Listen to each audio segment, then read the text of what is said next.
Kokta Municipal Council na all Moirang Meitei and Meitei Pangal e-rickshaw cooperative society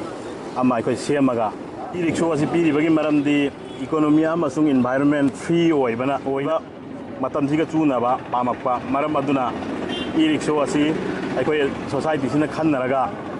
praja sinda khudong chan naba amadi hajiki matam sigi koi oiraga pollution ju khara break down oiba chuthok thok taba adugumba pot oiba si thiba matam da e-rickshaw asina oire municipal council na mateng pangaga koi society sina e-rickshaw hajik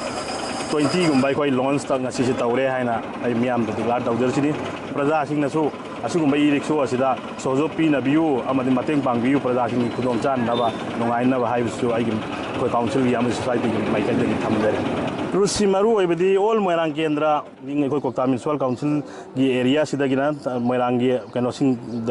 yaugani adu fuwala yaugani adu matang adai pollution gi matang ni yamda koi save ta orni auto ama da yamdra da maximum mi ama di tong chat pada auto ama ran taw ya de ba madu mi manga na taruk madu gi koi gi madu facility phangdri ngai di auto chat te ba adu praja di somehow ai si tera hongsang da emergency kano ma lai re hain khallasi adu e-rickshaw sida di madu gi poto lai roi ama to orsu dum bairo chat lani Adari praja singidi yamna aina pami panthong du yaugani haibisi khalli aduna maram moiraga e-rickshaw si koi sengna thawai yauna koina masigi society amadi koi municipal council Kokta Municipal Council Moirang Municipal Council na khanraga adagi aduna launch tawani Radiant Group ke site ki laksawni Radiant Group ke da koi gi masamo ina koi Radiant e right adugi aina sales manager oina leijawni ai gi license Jivan Singh Radiant Group ke masamo ba koi Radiant e right hai tare sei jige koi gi March handa ki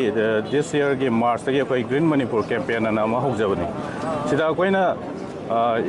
koi gi pollution free state amo wa hana ba changjal ai ba koi Green Manipur campaign jige mari leina na koi Kokta gi hojik leiba Kokta gi municipal council jigi site gi oina applicant tara koi da nominee oina thajar koni je koi na light of sing gi ju yenga koi na moi da koi 0% down payment da koi na moi da scheme ama hodok jaraga moi da koi na magi hojiki e-rickshaw jigi loan gi benefit se koi na moi da mangan jaw mayam hoji akoi gi leiba pollution je suki mate hojik wangabani na mayam na koi hojiki koi leiba global gi changes some lai sida koi hojik koi Radiant Group na hodok se ba Green Manipur campaign je so ya bio koi pollution free state amo hensi dagi laiba gaising ji benefit so lobiu opposite laifam na Moirang ko lekai kaheni yamna nungai ba pora mane aduga koi gi noise pollution na dagi koi environment ju tasing yamna fagada hai ni khanjaba aduga tasing na koi gi haidi income gi haidi koi gi lakada ba koi gi business ida ju kitang haidi koi da kitang